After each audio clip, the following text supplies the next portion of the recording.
अब आ जाते हैं हम लोग क्वेश्चन नंबर 2 में। यहाँ क्या बोल रहा है, let there are 40 different elements, then find total number of possible orders of matrices which can be formed using all these elements. ये तो फर्स्ट पार्ट हो गया। अब पहले फर्स्ट पार्ट को देखते हैं।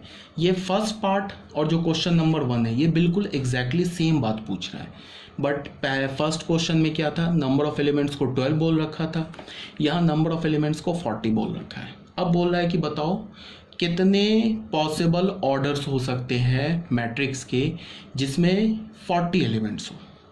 ठीक है, तो हमें क्या बताना है, हमें बताना है number of possible orders of matrix. तो उसको तुम ऐसे देखो, फिर वही बात कि हमें ऐसे दो नेचुरल नंबर्स खोजने हैं जिसका प्रोडक्ट 40 हो जाए।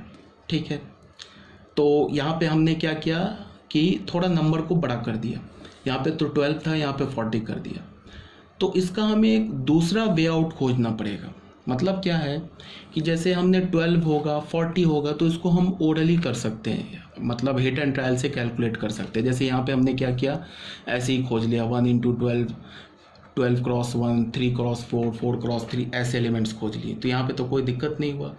40 था तो भी चलो थोड़ा ज़्यादा बड़ा नंबर है, इसको भी कर लेंगे। लेकिन यही अगर 4000 कर दे तब तो प्रॉब्लम हो जाएगी, तब तो हम ऐसे हिट एंड ट्रायल से इसका आंसर नहीं फाइंड आउट कर सकेंगे, नहीं निकाल पाएंगे। तो इसके लिए क्या होगा, इसका एक दूसरा वे आउट भी है। तो उसको कैसे सॉल्व करेंगे, अब तुम याद करो PNC, परमुटेशंस एंड कॉम्बिनेशंस, ये 11th क्लास में याद करो।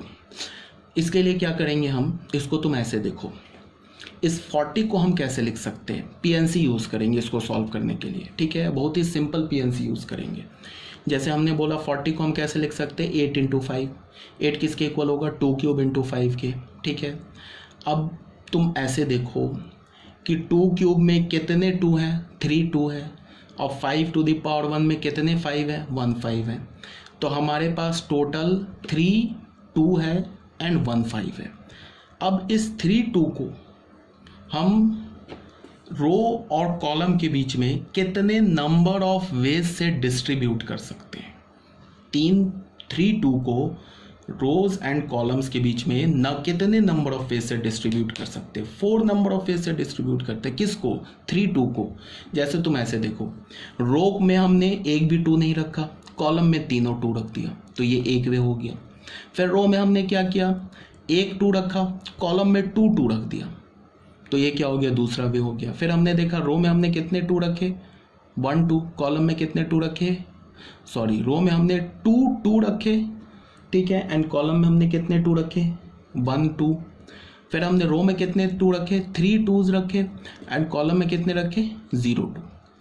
तो अगर मैं बोलूं कि सिर्फ इस 3 2 को तुम रोज एंड कॉलम्स के बीच में कितने वेज से डिस्ट्रीब्यूट कर सकते, तो 4 ही वेज से डिस्ट्रीब्यूट कर सकते हैं। ठीक है, तो number of ways of distributing 3 2s between m and n, m क्या है रो एंड n क्या है कॉलम, तो 4 वेज है। क्लियर है। अब आ जाते 5 को, तो 5 हमारे पास एक है। अगर मैं तुम्हें बोलूं कि इस एक 5 को तुम बताओ कितने वेज से डिस्ट्रीब्यूट कर सकते हो बिटवीन m एंड n, तो वो 2 वेज से डिस्ट्रीब्यूट कर सकते हैं। रो में क्या करें, एक भी 5 ना रखे, कॉलम में क्या रखे, एक 5 रख दे। फिर रो में क्या करें, 1 5 रखे, कॉलम में एक भी 5 ना रखे। तो 5 को डिस्ट्रीब्यूट करने के कितने वेज हो गए, 5 को डिस्ट्रीब्यूट करने के हमारे पास 2 वेज हो गए between rows and column, and 2 को डिस्ट्रीब्यूट करने के कितने वेज हो गए, 4 वेज हो गए बिटवीन रो एंड कॉलम। तुम अब ऐसे देखो, हमने मान लो क्या किया कि ये वाला एक केस उठा लिया, मतलब कि हमने रो में क्या किया, एक 2 रखा और कॉलम में हमने 2 2 रखा। ठीक है, और इसमें से कोई एक ये 2 उठा लिया। ठीक है, इसका मतलब क्या हुआ कि हमने रो में एक भी 5 नहीं रखा, कॉलम में एक 5 रख दिया, तो हमें एक ऑर्डर मिल जाएगा। कैसे एक ऑर्डर मिल जाएगा, तुम ये देखो, रो में हमने क्या रखा, 1 2 रखा, तो 2 एक ही 2, ये m और ये n, देखो यहाँ पे ये m हो गया, ये n हो गया।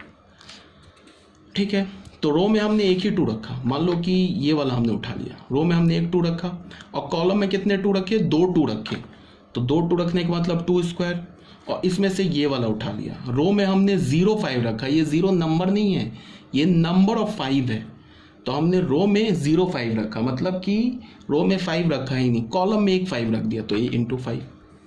तो देखो ये क्या हो जाएगा, इसको लिखेंगे 2 और ये एक क्या हो गया 4 5 20, तो 2/20 का एक मैट्रिक्स मिल गया। आ रही है बात समझ में? ठीक है। अब जैसे मान लो कि अगर तुमने ये वाला उठा लिया, तो इसका क्या मतलब है कि हमने रो में 3 2 रखा, तो रो में 3 2 रखा, m और n है, तो ये क्या हो गया 2 क्यूब, और इसमें ये वाला उठा लिया, तो कॉलम में हमने क्या किया 1 5 रखा, सॉरी रो में हमने 1 5 रखा, तो एक 5 रखा तो 5, और यहाँ पे क्या लिया है कि रो में तो हमने 3 2 रखा, कॉलम में एक भी 2 नहीं रखा, और इसमें क्या किया रो में हमने 1 5 रखा, कॉलम में एक भी 5 नहीं रखा, तो इसका मतलब क्या हो जाएगा कि कॉलम में क्या हो जाएगा 1 आ जाएगा, तो क्या हो जाएगा 8 5 40/1 ऑर्डर का एक मैट्रिक्स आ जाएगा। क्लियर है ना? तो अगर मैं बोलूँ कि अब बताओ कितने पॉसिबल ऑर्डर्स हो सकते हैं, या ना find the possible order of matrix having 40 different elements, तो बहुत ही ऑब्वियस सी बात है 8 पॉसिबल ऑर्डर्स हो जाएंगे, because number of ways of distributing 3 2s between row and column is 4 and number of ways of distributing 1 5 between row and column is 2। तो fundamental principle of multiplication से 4 × 2 मतलब 8 possible orders आ जाएंगे। ये बात तुम्हें समझ में आना चाहिए। जैसे मैं एक बार फिर से बता दे रहा हूँ यहाँ पे लिख के, जैसे इसका मतलब ये 0 का मतलब है क्या कि हमने रो में एक भी, जैसे मैंने इसको यहाँ पे लिखा, मान लो यहाँ साइड में मैं लिख रहा हूँ m और ये n,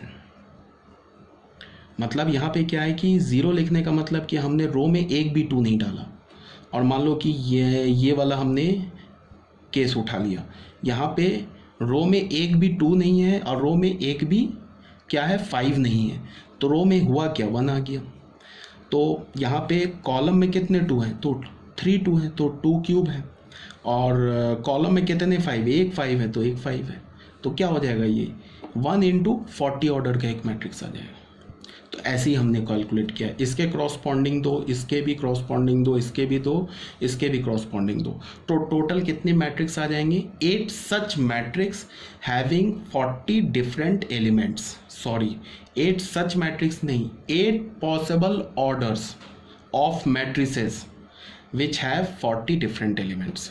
ठीक है, टोटल 8 ऐसे मैट्रिसेस आ जाएंगे, 8 ऑर्डर्स आ जाएंगे जिसमें 8 मैट्रिक्स के ऑर्डर्स आ जाएंगे जिसमें 40 डिफरेंट एलिमेंट्स हैं। तो ये बात भी क्लियर होना चाहिए।